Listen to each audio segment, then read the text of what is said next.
কোরবানির চামড়ার টাকা সঠিক হকদার কে? একটি ভুল সিদ্ধান্ত আপনার কোরবানির সম্পূর্ণ সওয়াব কমিয়ে দিতে পারে, তাই শরীয়তের সঠিক বিধান জেনে নিন। ইসলামী শরীয়ত অনুযায়ী কোরবানির চামড়া বিক্রি করলে তার সম্পূর্ণ মূল্য গরিব দুঃখীদের মাঝে সদকা করা ওয়াজিব। এই টাকা নিজের কোনো কাজে, মসজিদ নির্মাণে বা ইমাম মুয়াজ্জিনের বেতনের জন্য ব্যবহার করা সম্পূর্ণ নিষিদ্ধ।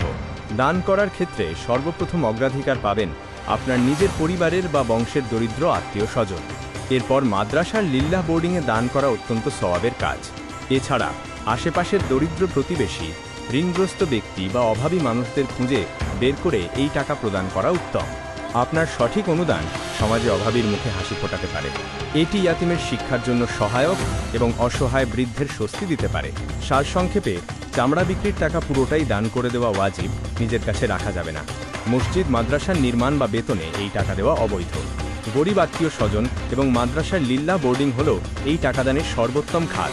আজই আপনার আশেপাশের গরিব আত্মীয়, অভাবী মানুষ অথবা নির্ভরযোগ্য মাদ্রাসার লিল্লাহ বোর্ডিং নির্বাচন করুন। আল্লাহ আমাদের কোরবানি কবুল করুন। আমিন।